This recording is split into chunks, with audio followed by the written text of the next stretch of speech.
성경은 하나님의 말씀입니다. 성경이 하나님의 말씀이어서 오류가 없습니다.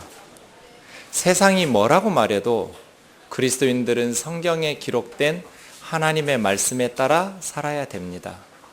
성경은 돈이 일만하게 뿌리라고 말합니다. 맞습니까? 그렇지 않습니다. 10절을 다시 보세요. 돈이 일만하게 뿌리가 아니라 돈을 사랑하는 것이 일만하게 뿌리, 이렇게 말합니다. 돈은 선한 일의 도구가 될 수도 있고 악한 일의 도구가 될 수도 있습니다. 돈이 복음을 전하고 병원을 짓고 학교를 짓고 굶주리는 고아와 과부들을 먹이고 입히는 데 사용된다면 선한 일의 도구입니다. 하지만 이 돈은 예수님께서 말씀하신 것처럼 하나님과 재물을 겸하여 섬길 수 없다고 말씀하신 그 말씀에서 알 수 있는 것처럼 하나님의 자리를 위협할 수 있는 가장 강력한 유혹이기도 합니다. 돈이 우리를 하나님으로부터 멀어지게 만들기도 하고 교만하게 해서 다른 사람을 무시하게 하기도 하고 또 돈으로 말미암아서 사치하고 방종하고 뇌물을 쓰기도 해서 사람들을 매수하기도 하고 온갖 부정과 폭력을 위한 악한 도구로 사용될 수도 있습니다. 성경에 돈에 대한 말씀이 굉장히 많습니다. 최소한 700번 이상입니다. 예수님께서 말씀하신 비유의 3분의 2 이상이 돈에 대한 말씀입니다.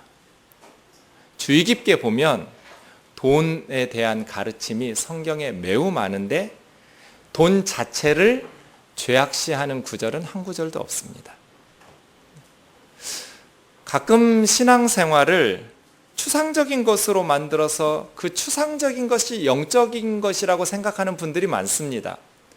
그런 생각으로 보면 돈이라는 것은 물질적인 것이고 세상에 관련된 것이지 영적인 것은 아니라고 생각하는 경우가 많은데 영적이라는 것에 대한 정의가 좀 재정립할 필요가 있습니다. 우선 로마서 12장 1절을 한번 보시죠. 같이요. 시작. 그러므로 형제들아 내가 하나님의 모든 자비하심으로 너희를 권하노니 너희 몸을 하나님이 기뻐하시는 거룩한 산 제물로 드리라. 이는 너희가 드릴 영적 예배니라. 영적인 예배라고, 이것이 진정한 예배라고 말하면서 너희 영을 하나님이 기뻐하시는 거룩한 산 제물로 드리라가 아니라 너희 몸을 하나님이 기뻐하시는 거룩한 산 제물로 드리라고 말씀하셨습니다. 성경에서 말하는 영적이라는 것은 그것이 눈에 보이는 것이든 보이지 않는 것이든 추상적인 것이든 구체적인 것이든 생각이든 말이든 행동이든 하나님께서 기뻐하시는 것을 영적이라고 말합니다.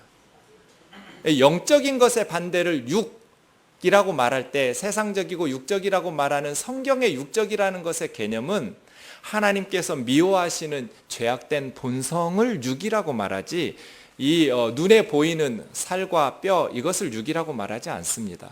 우리가 영적이다라고 말할 때는 보이지 않는 기도와 말씀과 이러한 것이 영적인 것이 아니라 하나님께서 기뻐하시는 것이 영적인 삶인 것이죠. 오히려 보이지 않는 것을 영적이라고 말하고 보이는 것을 육적이라고 말하는 것은 이건 성경적인 개념이 아니라 헬라의 그리스 철학의 개념입니다. 그리스 철학자들은 보이지 않는 이데아의 세계를 영적인 것이라고 말하고 보이는 이 세상을 육적인 것으로 말해서 영육이원론에 빠졌죠. 사실은 성경의 영적이다라고 말씀하시는 것은 보이느냐 보이지 않느냐 하는 것이 아닙니다. 그러니 돈의 문제는 육적인 문제가 아니라 우리가 하나님 앞에 기쁘시게 하는 영적 예배로 드릴 수 있는 영의 문제이기도 한 것입니다. 돈에 대한 두 가지 그리스도인들의 편견을 좀 생각해 보고 싶습니다. 첫 번째, 어떤 이들은 부유한 것을 영적으로 죄악시하는 그리스도인들이 있습니다. 가난한 것이 경건한 것이고 부유한 것은 욕심이 많은 탐욕적이고 세속적인 것으로 말하고 생각하는 경우가 있는데 그렇지 않습니다. 성경은 경건한 영적 삶을 위해서 가난해져야 된다고 말씀하시는 부분이 없습니다. 경건한 부자들이 성경에도 많이 있었습니다. 반대로 어떤 그리스도인들은 부유한 것을 하나님의 복으로, 신앙의 척도로 생각하는 이들이 있습니다. 부라는 것은 하나님께서 그 사람의 바른 신앙생활에 대한 보상으로 주셨기 때문에 부유한 것의 정도를 가지고 그 사람의 신앙을 평가하려는 태도입니다. 그러나 이것도 성경적이라고 말할 수 없습니다. 예수님이 가난하셨고 성경에는 경건하였지만 가난하게 산 인물들이 많이 있습니다. 그러니 물질을 가지고 단순히 그 사람의 신앙의 정도를 판단하거나 평가할 수 없는 것이죠. 오늘 말씀을 통해서 다시 한번 우리가 우리의 삶과 뗄래야 뗄 수 없는 이 돈의 문제를 하나님의 교훈을 따라서 바르게 바라볼 수 있는 안목을 가지기를 원합니다. 디모데전서는 목회의 대선배죠. 선교의 대선배인 사도 바울이 이제 30대 중반쯤에 이르렀던 믿음의 아들 디모데에게 목회를 어떻게 해야 되는지를 가르쳐준 성경입니다. 디모데는 지금 에베소 교회에서 목회 중이었는데 사도 바울이 편지를 써서 에베소 교회를 목회하고 있는 디모데에게 하나님의 교회를 어떻게 목회해야 되는지를 가르쳐주는 말씀 중에 계속해서 반복한 말씀이 있었는데 다시 이 편지의 마지막 부분에서 다시 반복하고 있는 것이 3절에서 5절입니다. 사실 물질에 대한 이야기를 하게 된 배경이 3절에서 5절에 나오는 거짓 선생들에 대한 교훈에서 시작되었습니다. 우리 같이 한번 본문 3절에서 5절까지 읽어보겠습니다. 시작. 누구든지 다른 교훈을 하며 바른 말 곧 우리 주 예수 그리스도의 말씀과 경건에 관한 교훈을 따르지 아니하면 그는 교만하여 아무것도 알지 못하고 변론과 언쟁을 좋아하는 자니 이로써 투기와 분쟁과 비방과 악한 생각이 나며 마음이 부패하여지고 진리를 잃어버려 경건을 이익의 방도로 생각하는 자들의 다툼이 일어나느니라. 아멘. 우선 거짓 선생들과 싸워야 된다라는 말씀이 지난 주일에도 우리가 묵상했지만 바울이 디모데에게 주신 중요한 명령이었습니다.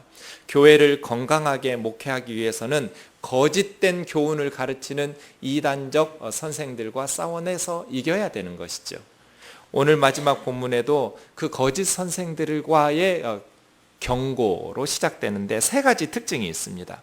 거짓 선생들의 세 가지 특징, 3절을 보시죠.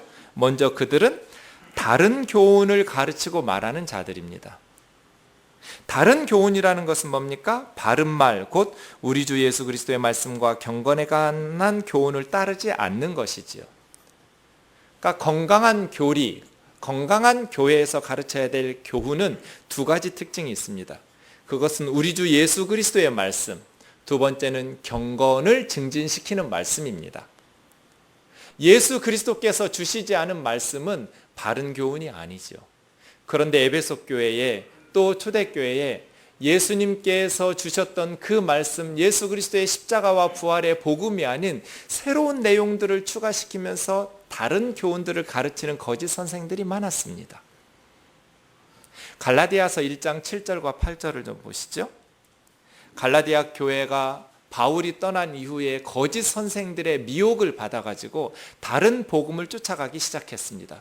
그때 바울은 분명히 말합니다. 다른 복음은 없다. 내가 너희들에게 전해주었던 그 복음, 예수 그리스도의 십자가와 부활, 누구든지 예수님을 믿을 때 구원을 얻는다는 그 복음밖에는 없다. 다른 사람들이 너희를 교란해서 자기들을 따르게 하고 예수 그리스도의 복음을 혼란시키려고 하는 것이지 진짜 복음은 내가 너희에게 전해주었던 그 복음 외에는 없다고 말합니다. 만일 우리가 다시 갈라디아에 가서 전에 너희가 들었던 그 복음과 다른 새로운 내용을 말하거나 아니면 하늘에서 내려왔던 천사라 할지라도 너희가 받고 들었던 그 복음 외에 새로운 내용 또 변종된 다른 내용들을 전한다면 그들은 저주를 받아야 된다라고 바울은 이야기하고 있습니다. 사랑하는 형제 자매 여러분, 신약 성경에서 우리에게 주셨던 예수 그리스도의 복음, 누구든지 예수 그리스도를 믿을 때 구원을 얻는다는 이 십자가와 부활의 복음 외에는, 사도들이 우리에게 전해주었던 이 복음 외에는 다른 복음은 없습니다. 그런데도 불구하고 초대교회로부터 계속해서 이단들이 거짓 선생들의 가르침으로 성도들을 미혹했습니다. 듣도 보도 못했던, 신천지의 이만희 교주는 자기를 보혜사 성령이라고 말합니다. 2000년 동안 아무도 몰랐던, 바울도 몰랐던 이만희 보혜사 성령. 다른 복음은 없습니다. 성경에 우리에게 가르쳐 주셨던 예수 그리스도의 말씀, 예수님께서 우리를 위하여 십자가에 죽으시고 사흘 만에 부활하신 예수 그리스도를 믿을 때 누구든지 죄사함 받아서 구원을 받는다는 그 십자가의 복음 외에 다른 복음은 없습니다. 그런데 여기에 계속 새로운 것을 추가시키는 것이죠. 할례를 받아야 된다, 율법을 지켜야 된다, 어떤 교주를 믿어야 된다. 다른 복음은 없습니다. 그 다음 바른 말, 건강한 교리는 경건을 증진시키는 복음입니다. 경건이라는 것은 하나님을 두려워하고 예배한다라는 것입니다. 우리가 하나님의 말씀을 바르게 배우기 시작하면 우리는 하나님을 더 사랑하고 하나님의 말씀에 더 순종하는 성경의 사람들이 되어질 것입니다. 아, 우리 교회 목사님 진짜 설교 잘해. 우리 교회 목사님 진짜 성경 잘 가르쳐. 열매로 나무를 알 수 있습니다. 탱자 열매가 맺히면 그 나무는 가시나무입니다. 우리의 삶의 열매를 보면 내가 지금 바른 하나님의 말씀을 배우고 있는지, 제가 설교 제대로 하고 있는지 아닌지의 분별은 여러분과 저의 삶의 열매로 판단할 수 있습니다. 바른 말, 예수 그리스도의 복음과 하나님의 참되신 말씀을 받으면 그 사람은 어떻게 변해야 되냐면 경건이 증진돼야 돼요. 하나님을 더 사랑하고 하나님의 말씀을 더 사모하고 그 말씀에 순종하는 사람. 그런데 하나님의 말씀을 배웠다고 말하고 나는 정말 하나님의 깊은 것을 통달했다고 말하면서 점점 겸손해지지 않고 경건해지지 않는 사람들, 사절이죠. 교만하여 아무것도 알지 못하는 사람들. 스스로는 교만해서 모든 것을 통달한 것처럼 떠들지만 아무것도 알지 못하는 이런 사람을 교만한 바보라고 그래요. 교만한 바보. 교만한데 아무것도 알지 못하는, 이것이 거짓 선생들의 특징이었어요. 그러한 거짓된 교훈을 가지고 교회를 요란시키는 자들과 싸워내야 돼요. 그 거짓 선생들의 두 번째 특징이죠. 변론과 언쟁을 좋아하는 자니. 계속 교회에서 논쟁하고 언쟁하고 변론하고 다투어요. 그러니 투기와 분쟁과 비방과 악한 생각이 난다고 이야기하고 있습니다.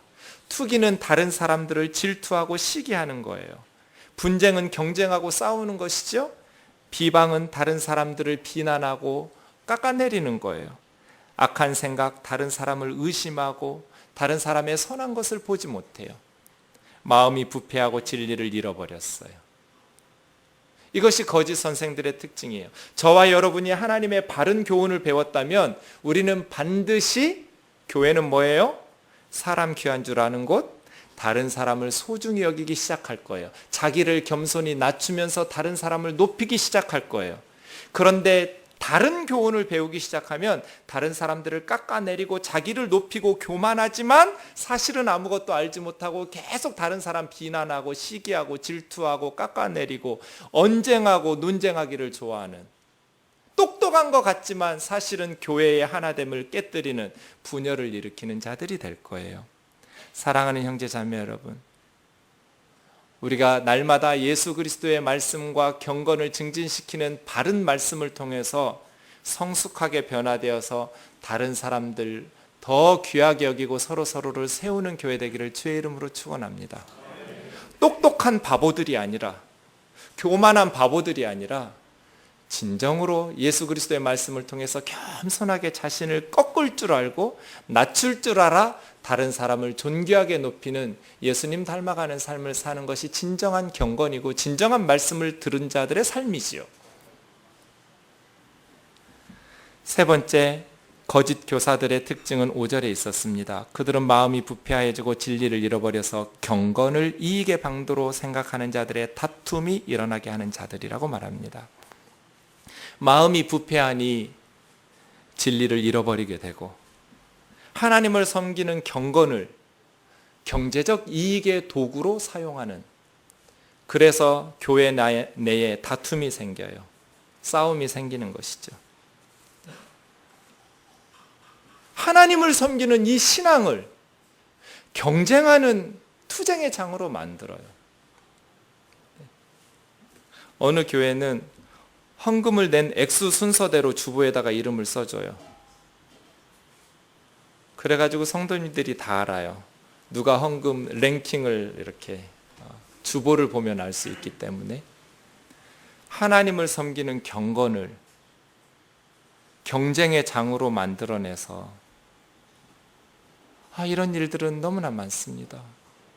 가슴 아프게도 사역자들 중에 진정한 사역자가 있고 거짓된 사역자가 있습니다. 좁은 길을 걷는 목회자가 있고 넓은 길을 걷는 목회자들은 분명히 있습니다. 선교사들 중에도 복음을 위해서 진정으로 헌신된 일꾼들이 많이 있지만 어떤 선교사들은 한국에서 선교비 받아서 호화롭게 생활하는 선교사들도 있습니다. 경건을 이익의 방도로 활용하는 자들이 있습니다. 한국에는 가난과 어려움에도 불구하고 성도들을 진심으로 사랑하면서 목회하는 참 목회자들이 많이 있습니다. 하지만 어떤 목회자들은 경건을 자기의 경제적 이익의 재료로 사용해서 사업하듯이 화롭게 생활하는 목회자들도 많이 있습니다. 목회자들뿐 아닙니다. 성도들도 마찬가지입니다. 신앙을 경제적 이익을 위해서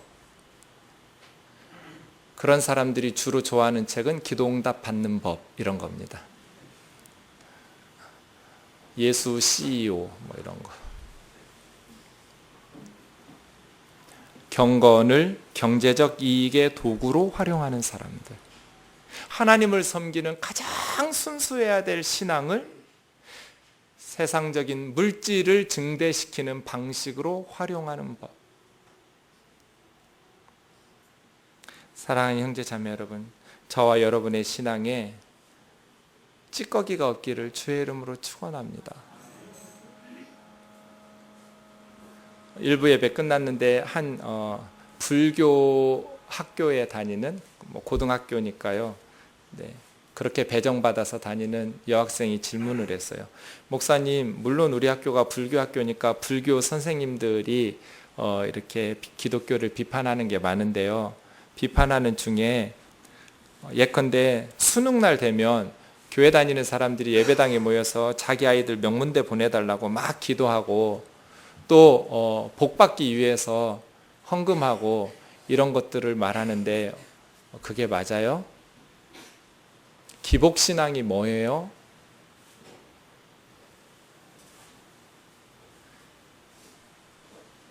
그게 맞다. 불교 다니는 선생님의 말이라도 옳은 소리는 듣고 고쳐야 된다. 우리의 신앙이 하나님 앞에서 바르게 살기 위한 하나님의 말씀을 순종하는 삶이어야지 이 세상에서 우리 아이 명문대학 보내고 내가 세상적인 부귀영화를 누리기 위한 신앙이라면 그런 것을 기복신앙이라고 말한다. 그건 잘못된 거다. 여러분 어떻습니까? 우리는 경건을 이익의 재료로 방도로 활용하려는 마음이 없습니까? 하나님 앞에서 바르게 사는 것이 복입니다. 말씀대로 순종해서 사는 게 복이지요. 부유하게 살고 영화를 세상 사람들이 부러워하는 부귀영화를 누리면서 사는 것이 축복이 아닙니다. 저와 여러분의 삶에 하나님의 말씀에 대한 바른 깨달음과 순종이 있기를 주의 이름으로 축원합니다. 그 다음 6절에서 10절까지 이 거짓 선생들의 심지어 경건까지도 이익의 방도로 활용하는 이들이 있다. 마음이 부패하고 진리를 떠난 이들이 있다. 십자가의 원수들이 있다.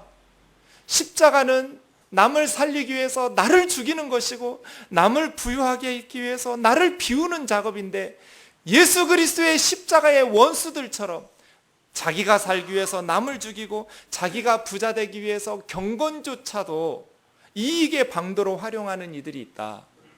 이 이야기를 하면서 6절에서 10절까지 이야기를 하게 된 것입니다. 우리 같이 읽겠습니다. 시작. 그러나 자족하는 마음이 있으면 건거는 큰 이익이 되느니라.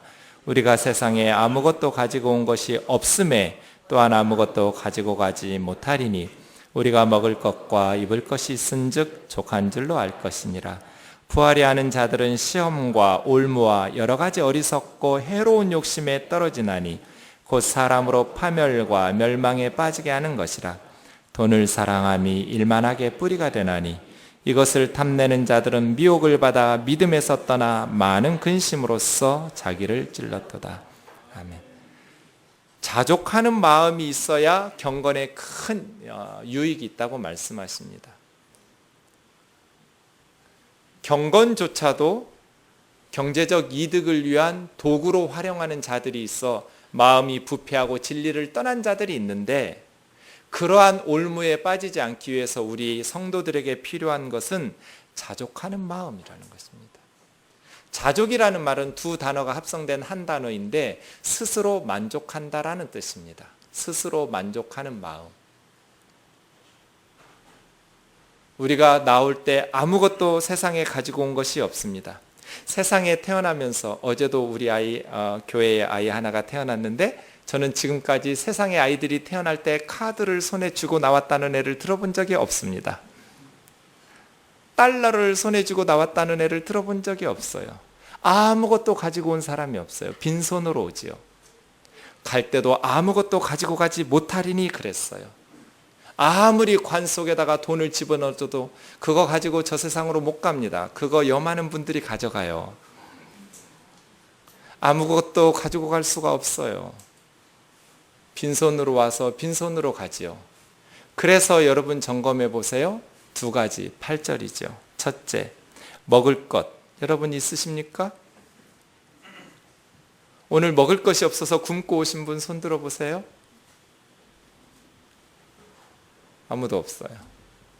입을 것이 있은 줄, 입을 것이 없어서 헐벗고 오신 분 아무도 안 계셔요. 먹을 것과 입을 것이 있으면 족한 줄로 알아라. 먹을 것과 입을 것이 있는 사람들은 스스로 만족할 수 있는 마음을 가질 수 있지요. 여러분, 우리는 어떻습니까? 이 땅에 먹을 것이 없어서 굶어 죽는 사람이 2.5초에 한 명입니다. 지금 이 세상에 먹을 것이 없어서 죽어가는 아이들이 너무나 많습니다. 그런데 우리는 다이어트 하려고 굶기는 해도 먹을 것이 없어서 굶는 사람 별로 없습니다. 그런데 감사와 만족과 자족하는 마음이 없습니다. 입을 옷이 없어서 헐벗는 사람들도 없습니다. 그런데 자족하는 사람들 많지 않습니다. 계속해서 6, 7, 8절에서 머물지 못하고 9절로 넘어가려 합니다. 9절을 보십시오. 부하려 하는 자들은 시험과 올무와 여러 가지 어리석고 해로운 욕심에 떨어지나니. 계속해서 부자가 되려고 하니까 쇼펜하우어가 말한 것처럼 금은 바닷물과 같아서 짠물을 먹으면 계속해서 물을 더 들이키게 된다. 만족이 없어요. 계속해서 부하려고 하는 사람들, 스스로 만족하는 자들이 없는 자들은 시험과 올무와 여러 가지 어리석은 욕심에 떨어진다. 뇌물을 써볼까? 거짓말을 해볼까? 사기를 쳐볼까? 계속해서 시험과 올무에 빠지게 되는 부하려고 하는 마음들이 우리 속에 없습니까? 결국 사람이 파멸과 멸망에 빠지게 된다. 사랑하는 형제 자매 여러분, 여러분의 소유의 정도, 여러분의 은행 통장의 숫자가 얼마인지 저는 모르지만 지금 그 숫자에서 스스로 자족할 수 있기를 주의 이름으로 축원합니다. 내가 이럴 줄 알았어요. 아멘을 하네.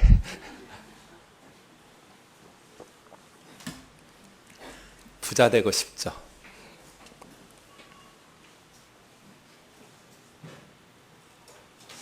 우리가 어떻게 자족할 수 있는가? 그리스도인의 자족은 무엇일까? 빌립보서 4장 13절에 있습니다. 바울은 내가 지금 먹을 것이 있으니 그리고 입을 옷이 있으니 나는 만족하다 이렇게 세뇌시키라는 말이 아닙니다. 바울이 말하는 삶의 원칙은 내게 능력 주시는 자 안에서 내가 모든 것을 할 수 있느니라입니다. 디모데야, 너 먹을 것 주님 공급하시지 않았니? 너 입을 것 주님 공급하시지 않았니? 거짓 선생들처럼 세상적인 경제적 이득을 위해서 목회하지 마라. 마음이 부패하고 진리를 떠나버린 거짓 선생들처럼 어떻게 하면 사람들로부터 더 많은 것들을 뜯어낼 수 있을까? 그런 목회자가 되지 마라. 능력 주시는 예수 그리스도로 채워라.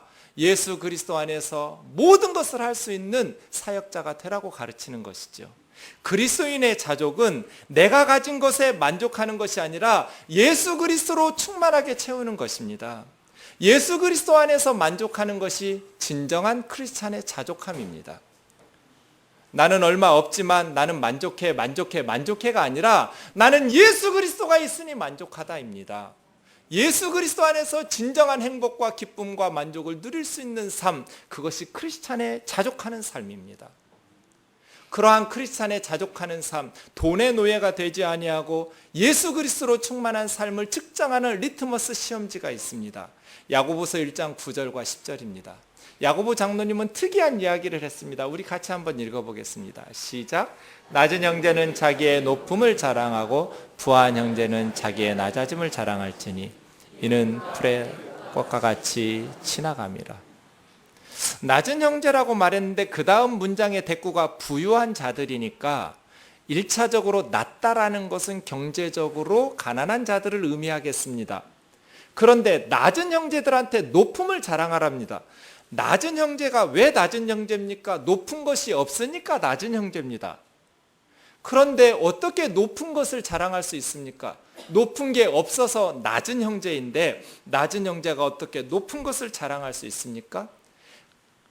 예, 이것은 영적인 이야기죠. 경제적으로 세상적으로 노예이고 그리고 많이 배우지 못하고 가난해서 낮은 그러한 노예와 같은 삶을 산다 할지라도 낮은 형제들아, 낮다고 해서 다 돈의 노예가 아닌 것은 아닙니다. 부유하다고 해서 모두가 돈의 노예도 아니지요. 가난한 사람도 얼마든지 돈의 노예로 살 수 있습니다. 부유한 사람들도 얼마든지 돈의 노예로부터 해방된 멋진 삶을 살아가기도 합니다. 낮은 형제들이 물질에 집착하면서 돈 하며 살다면 돈이 없을 뿐이지 그는 돈의 노예입니다. 그 낮은 형제들이 무엇을 자랑하라고 말씀하십니까? 자신의 높음을 자랑하라고 말합니다. 나는 가난하지만 무엇으로 높아졌어요? 예수 그리스도로 높아졌어요. 그리스도인의 자족은 그리스도로 채우는 거예요. 나는 비록 세상에서 많이 배우지 못했지만, 나는 직장이 그렇게 세상 사람들 부러워할 만한 높은 직급의 사람 아니지만, 나는 경제적으로 가난하지만 예수님께서 나를 하나님의 자녀로 삼아주셨어. 예수님께서 나를 하나님의 자녀의 위치로 높여주신 것을 생각하면서 자랑하는 것이죠. 이것이 그리스도인의 자족함입니다. 나는 하나님의 딸이야. 나는 하나님의 아들이야. 사랑하는 형제 자매 여러분, 저와 여러분 속에 이러한 높음을 자랑하는 것이 있기를 원합니다. 그리스도로 만족하고 그리스도로 충만할 때 그리스도 안에서 행복하라는 거예요. 반대로 부유한 형제들은 무엇을 자랑하라고 말합니까? 자기의 낮아짐을 자랑하라는 거예요. 아니, 부유하다라는 것은 높은 거잖아요. 그런데 어떻게 낮아짐을 자랑할 수 있습니까? 내가 예수님 알기 전에는 내가 전부인 줄 알고 남들과 비교해서 높은 인생인 줄 알았는데, 예수님을 알고 나니 내가 별거 아니구나, 죄인이구나, 내가 한 줌의 흙이구나, 세상적인 것 자랑할 것이 못 되는구나, 이걸 깨달은 거예요. 그래서 예수님 때문에 낮아질 수 있게 된 것을 자랑하라는 거예요. 이것이 우리가 물질에 얼마만큼 집착하고 있는가, 내가 예수 그리스도로 자족한 삶을 살고 있는가를 시험해보는 시험지와 같아요. 여러분 스스로 한번 판단해 보시죠. 세상적으로 많이 배우지 못하고 가난하다고 생각하는 형제 자매들은 나는 늘 그것 때문에 시기하고 불평하고 하나님에게 범사에 감사하기보다는 범사에 짜증, 범사의 불평, 원망 이렇게 살아가고 있다면 여러분은 돈의 노예입니다. 내가 예수 그리스도의 자녀되고 내가 하나님의 백성 된 것에 대한 감격이 있어서 비록 내가 세상에서는 남들 부러워할 만한 삶을 살지 않지만 난 정말 행복한 사람이야. 남편이 벌어오는 그 수입을 가지고 동창하고 비교하고 앞집 남자하고 비교해가면서 믿음이 좋으면 뭐해? 월급이 쥐꼬리만한데. 기도 많이 하면 뭐해? 돈을 못 버는데. 여보, 목사님 말씀하셨잖아. 돈이 아니라 예수님으로 채우라고. 나는 돈에 환장한 여자야. 아주 드러내놓고 반항하는.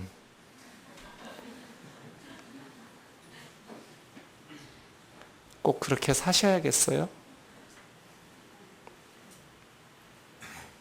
돈이 많으면 행복할 것이라는 착각을 벗어나셔야 돼요. 돈이 많다고 해서 반드시 우리의 인생이 보람있고 행복해지는 것이 아니에요. 행복은 만족한 데서 와요. 아, 참 감사하다. 거기서 행복이 나와요. 하나님께서 나에게 베푸신 것이 참 많다. 그때 하나님 앞에 진정한 감사와 행복이 나오는데 계속해서 세상적인 것으로 인생을 평가해요. 물질로. 신앙조차도 물질로 평가해 버리려고 해요. 하나님이 나를 사랑하시는 것을 어떻게 물질로 평가할 수 있어요? 사랑하는 형제자매 여러분, 여러분의 높아짐과 낮아질 수 있음을 자랑할 수 있는 우리 안에 사도 바울처럼 예수 그리스도로 충만하게 채워지기를 주의 이름으로 축원합니다. 예수님 안에서 자족이죠. 10절입니다. 돈을 사랑하니 일만 악의 뿌리, 만개의 악만이 아닙니다. 모든 악의 뿌리라고 말합니다. 결국 돈을 사랑함 속에서 이기심과 탐욕과 잔인함과 무정함과 시기와 질투와 거짓말과 살인과 이 모든 악한 열매들이 맺힙니다. 뿌리가 건강해야 나무가 건강한 열매와 건강한 나무의 삶을 살아가게 될 것인데 우리의 가치관과 생각이 하루 종일 기도하고 꿈꾸는 것이 어떻게 하면 부자 될까? 어떻게 하면 부자 될까? 돈을 너무너무 사랑해서 인사도 부자 되세요. 아, 이런 부끄러운 인사가 어디 있어요? 부자 되세요. 제가 외국 친구한테 물어봤어요. 니네 나라도 이런 인사 있니? 아니. 그런 인사하면 안 되니? 안 되는 건 아니지. 뭐 할 수는 있지만 되게 부끄럽게 여길 걸. 듣는 사람이나 말하는 사람이나 모두가 다 부자가 되고자 하는 욕망은 있지만 드러내놓고 인사하면서 부자 되세요 이렇게 인사는 안 하지. 근데 우리는 너무 그냥 드러내놓고 이런 나라가 과연 옳은가? 돈을 사랑함이 일만하게 뿌리가 됩니다. 돈을 탐하는 자들은 미혹을 받아서 믿음에서 떠나고 제가 돈에 욕심을 내는 순간 저의 목회는 망가집니다. 틀림없습니다. 아무리 거룩한 척 폼 잡고 설교하고 아무리 땀을 흘리며 매일 여러 많은 시간씩 기도해도 돈을 탐하는 순간 저의 목회는 끝나는 겁니다. 많은 근심으로써 자기를 가시가 찌르듯이 찌르게 하지 마십시오. 저와 여러분의 삶이 오늘 주신 예수님의 말씀과 같이 우리가 세상에 아무것도 가지고 오지 않았으니 또 아무것도 가지고 가지 못하리. 주님 앞에 설 때 부끄럽지 않은 삶을 살아야겠다고 다짐하면서 가기를 원합니다. 그럼 어떻게 살아야 될까요? 누가복음 16장 10절을 좀 보겠습니다. 주님 뭐라고 말씀하시냐면 지극히 작은 것에 충성된 자 이렇게 말씀하시면서 이것이 재물을 이야기였습니다. 예수님께서는 재물을 사용하는 것에 대해서 지극히 작은 것이라고 말했습니다. 여러분 이것은 매우 중요한 영적인 통찰력을 우리에게 던져줍니다. 돈이 많고 작은 것은 지극히 작은 일입니다. 여러분 생각해 보십시오. 우리가 나중에 죽어서 하나님의 심판대 앞에 섰다고 생각해 보십시오. 제가 가끔 하는 말인데요. 예수님께서는 절대로 너 몇 평짜리 집에 살다 왔니? 이런 질문 안 할 겁니다. 예수님이 물어보지 않는 건 별로 우리 인생에 중요한 게 아닙니다. 예수님께서 마지막 우리한테 너 몇 평짜리 집에서 살다 왔니? 물으실까요? 안 물으실까요? 목사님이 어떻게 알아요? 죽어보지도 않고. 죽어보지 않아도 알 수 있는 것들이 있습니다. 너 무슨 대학 나왔니? 이런 거 안 물어봐요. 목사님이 어떻게 알아요? 안 물어봐요. 예수님이 안 물어보는 것은 우리 인생에 그렇게 큰 것이 아닌 거예요. 몇 평짜리 집에서 살았는지, 무슨 대학 나왔는지, 그건 지극히 작은 거예요. 상상해 보세요. 하나님 앞에서 우리의 인생을 결산할 때 얼마나 부유하게 살다 왔는지 가난하게 살다 왔는지 그게 그렇게 중요한 문제겠어요? 무슨 대학을 나왔는지가 하나님 앞에서 그렇게 중요한 문제겠어요? 아닙니다. 그럼 지극히 큰 것은 무엇일까요? 하나님께서 정말 우리의 인생에 돈 많이 쌓아두는 것이 부유한 것, 그거 엄청나게 중요한 것 아니다. 정말 중요한 것이 있다. 그것은 사실은 누가복음 16장 9절에 있습니다. 제가 쓰지 않았는데요. 우리 수요 예배 때 우리 함께 묵상했었죠. 내가 너희에게 말하노니 불의의 재물로 친구를 사귀라. 그리하면 그 재물이 없어질 때 그들이 너희를 영주할 처소로 영접하리라. 우리가 감당해야 될 큰 것은 무엇이냐면 불의의 재물로, 그런데 왜 자꾸 11절에도 불의의 재물, 9절에도 불의의 재물 이렇게 말할까요? 재물 속에는 불의의 요소가 있습니다. 재물을 획득하는 과정 속에 불의의 요소가 전혀 없는 재물은 없습니다. 제가 받는 재물, 제가 얻는 소득, 그 안에 불의의 요소가 없을까요? 우리가 드리는 헌금 속에 불의의 요소가 없을까요? 있습니다. 낙오되고 패배한 기업들의 눈물과 한숨이 그 안에 있습니다. 그러면 그냥 다 같이 잘 살고 그런 이상적인 것도 말하지 않습니다. 재물에 집중하는 삶이 아니라 친구를 사귀라. 돈 중심의 인생이 아니라 사람 중심의 인생을 살아라. 지극히 작은 것입니다, 돈은. 그러나 하나님의 심판대 앞에서 예수님 앞에서 우리에게 지극히 큰 인생은 무엇이겠습니까? 사람 중심의 인생을. 사람들을 살리기 위해서 복음을 전하고 그들을 먹이고 입히고 살려내는 것. 예수님께서 마태복음 25장 40절에서 그것이 나에게 한 것, 너희 중 지극히 작은 자들에게 한 것이 먹이고 입히고 물을 마시고 그것이 나에게 한 것이라고 말씀하셨던 이것이 큰 것입니다. 여러분, 마지막에 저와 여러분이 죽어서 아니면 그 전에 예수님이 재림하셔서 하나님의 심판대 앞에 섰을 때 그 앞에서 큰 것은 사람입니다. 재물이 아닙니다. 재물은 지극히 작은 겁니다. 지극히 큰 것은 사람입니다. 저와 여러분의 삶이 사람을 살리고 사람을 돕고 사랑으로 섬기는 일에 투자되는 복된 인생이기를 주의 이름으로 축원합니다. 바울은 돈을 증식시키는 데 관심 가지지 않았습니다. 바울은 오로지 일평생 예수 그리스도의 복음으로서 사람들을 세우고 살려내는 인생의 삶에 자기 인생을 투자했습니다. 자신이 가진 모든 자원을 사람들에게 쏟아부었습니다. 이제 죽음을 앞두고 믿음의 아들 디모데에게 말합니다. 디모데야, 돈을 사랑하지 마라. 돈이 없어도 된다는 말 아닙니다. 돈 없으면 굶어 죽습니다. 돈이 중요하지 않다는 것이 아니고 오늘 본문 말씀은 게으름을 조장하는 것도 아닙니다. 그리스도인들은 성실하게 살아야 되고 부지런하게 살아라고 성경이 말씀하셨습니다. 개미한테라도 배워서 부지런하라고 성경이 말씀하십니다. 게으름을 조장하고 적당히 살라는 말이 아니라 우리는 최선을 다해서 성실하게 살아서 물질을 벌고 또 이것을 저축하고 해야 하지만 그것 중심으로, 돈 중심의 인생으로, 그것이 늘어가는 인생으로 인생에 전부를 쏟아붓지 말라는 뜻입니다. 하나님 주신 재물로 사람들을 살리고 사람들을 세워가는 저희 인생 되기를 원합니다. 이것이 주님의 심판대 앞에서 큰 것입니다. 돈을 위해서 아내와 함께 보내는 시간도 다 버리고 인력 거꾼 김천지처럼. 아시죠? 모르는. 그게 뭐죠? 운수 좋은 날. 아내가 아팠어요. 여보, 오늘은 안 가면 안 돼?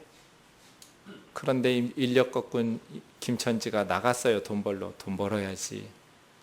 그날따라 계속해서 손님들이 타는 거예요. 돈을 많이 벌었어요. 중간중간 생각났어요. 집안에 아내가 아파할 텐데 그래도 너무나 돈이 잘 벌리니까 다른 날보다 배나 벌었어요. 그리고 기분 좋게 막걸리 한 잔 걸쳤어요. 집에 왔더니 아내가 죽어 있어요. 돈은 필요한 것이지만 우리 인생에 그렇게 많은 돈이 필요한 것은 아닙니다. 가족을 희생시키면서까지 모아야 될 것들은 아닙니다. 아이들과 함께 보내야 될 시간들까지 희생시켜가면서 모아야 될, 추구해야 될 것들이 아닙니다. 작은 겁니다. 지극히 작은 겁니다. 반드시 필요한 겁니다. 없으면 죽는 겁니다. 하지만 그것이 우리 인생의 전부는 아닙니다. 저와 여러분의 삶에 사람이 있기를 원합니다. 가족을 살리고 또 이웃들을 돌아보면서 하나님께서 우리에게 주신 것으로 다른 사람들을 먹이고 살리는 보람 있는 교회 되기를 원합니다. 우리 뜨인돌교회가 부하려 하지 않기를, 이 구절의 덫에 올무에 걸리지 않는 교회 되기를 원합니다. 개인적으로 가정적으로도 마찬가지지만 그렇게 설교해서 헌금 많이 해가지고 교회가 잔뜩 불을 쌓아놓고 좋은 예배당 짓고 뭐 하는 짓입니까? 교회도 가난해야죠. 못나서 가난하라는 것이 아니라 가난한 자들에게 복음 전하고 어려운 이웃들에게 베풀기 때문에 교회가 가난해져야 된다고 믿습니다. 말씀을 맺겠습니다. 그리스도인들은 돈의 위력을 꺾어야 됩니다. 우리 사회가 돈의 권세가 너무나 강합니다. 하나님의 자리를 차지하고 돈 때문에 신앙 팔아먹고 돈 때문에 살인하고 미워하고 증오하고 돈 때문에 신앙의 인격 다 무너지고 청문회를 보면 크리스찬들이 그 돈 때문에 신앙도 양심도 다 팔아먹지 않았습니까? 돈의 권세가 너무 강력하기 때문에 그렇습니다. 이 돈의 세력을 꺾는 유일한 방법은 우리 그리스도인들이 돈에 의해서 살지 아니하고 하나님의 은혜에 의해서 살아가는 은혜의 삶들을 실천하고 하나님의 은혜를 받은 대로 연약한 이웃들에게 은혜를 베풀고 물질을 흘려보냄으로써 돈이 아닌 은혜의 삶으로 이 사회를 바꿔줘야 됩니다. 돈의 힘을 점점 증가시키면 우리 아이들은 후세대로 갈수록 돈에 미칠 겁니다. 돈 때문에 죽일 겁니다. 부모도 죽일 겁니다. 자식도 죽일 겁니다. 돈 때문에 신앙도 양심도 다 팔아먹게 될 것입니다. 돈의 힘을 꺾어낼 수 있는 사람들은 크리스천들밖에 없습니다. 하나님의 은혜에 의해서 살아가는 사람들, 예수 그리스도로 스스로 만족할 수 있는 사람들, 그렇게 말로만이 아니라 흘려보낼 수 있는 사람들, 합당한 만큼만 자녀들에게 물려주고 우리에게 필요한 만큼만 노후로 저축한 후에, 이런 거 다 죄라고 말하는 것 아닙니다. 검소하게 살아서 많은 사람들을 살려내는 사람 중심의 삶, 그래서 영원한 천국에서 우리를 환영해 주는 삶. 그때 너무 고마웠다고, 뜨인돌교회 집사님 때문에 우리 집이 그때 살았다고, 정말 힘들었는데 죽을 수밖에 없었는데 당신들 때문에 우리가 살았노라고 말할 수 있는 영원한 천국에서 우리를 환영해 줄 수 있는 그러한 사람들이 많은 삶을 살기를 주의 이름으로 축원합니다.